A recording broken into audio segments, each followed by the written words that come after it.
SK ng Barangay Estrella. Shout out po sa SK ng Barangay Estrella.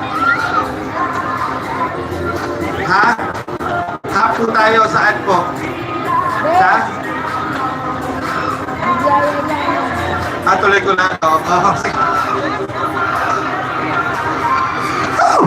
Patuloy. Ituloy ko lang daw. Crash back mo na ako. Kim. KM Kim. From Mutia. Jopay. Kinikilig si Jepoy. Kay Jopay.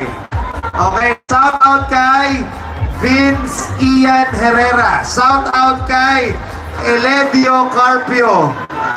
Shout out kay Gojo Jericho Rosales na hindi makapunta dito. Walang masakyan.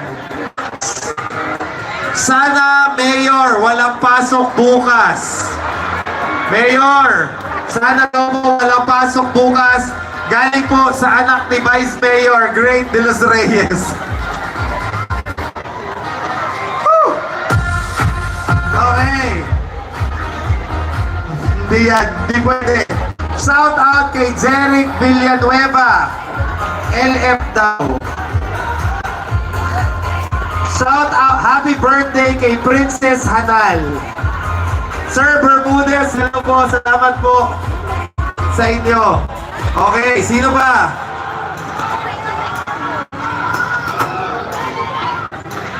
Ayon Aviles ng Barangay Makatok, Victoria, hello po. Sa mga kapulisan natin, department heads, kawani ng munisipyo, maraming salamat po. Ayan. Sige, pakita nyo pa yung mga mukha. Pakita natin yung mga mukha. Alam nyo, ang sarap mag-host pag ganyan ka-participative ang mga audience. At po, maraming salamat. Eh muna, eh! Gutom na ba kayo? Huwag kayo mag-alala, lilipas din yan. Pumunta kayo sa bahay ni Tita Reza. Sa bar Sinaga, lakad. Okay. Andrew De Castro. Advance happy birthday kay Nicole Atienza from your girlfriends. Shout out po kay Kasupeya Elvin Vargas ng Encantadia.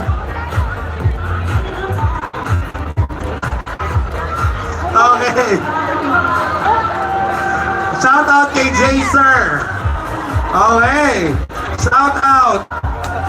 Pa-shout out po sa ex ko na Intertown player. Dati ako po yung kasama niyang manood dito. Ngayon, iba na. Ganyan talaga.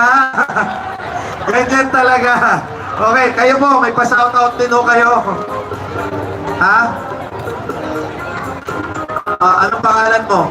Ako maingay. Sabi sa akin, shout out mo ako. Anong pangalan mo, kuya? Ano? Ama Bowie Love? Oo, Ama Bowie Love. Okay, shout out sa'yo. Mabait naman sa. Shout out kay Lynn Galos. Shout out kay shout out yung magbibigay sa akin ng tissue. Isa-shout out ko. Shout out kay Mark MJ Del Mundo and SK Kim Alaras from Calapan. Tagalumang bayan yan. Okay. Wag na ba? Shout out po kay Althea Jane Clanor. I love you, Max Closa from Mayrea Kakam na lasing nung isang gabi. Ano po? Ano kailangan nyo? Talaga? Oh, saan nyo huli nakakita? Okay, si Kuya po, listen lang po. Si Kuya daw po ay 3 days ng single. Kahanap daw po ng girlfriend. Di mo, nawawala daw po yung wallet ni Kuya. Kung meron daw pong nakakakita sa inyo, parang awa nyo na. Importante daw yung mga IDs. May pera yung laman? Magkano po? 7K. Kahit yung mga IDs na lang daw po ang ibalik nyo. Ano po, pero kung may babalik nyo pa naman yung 7K, mahiya naman kayo, hindi nyo naman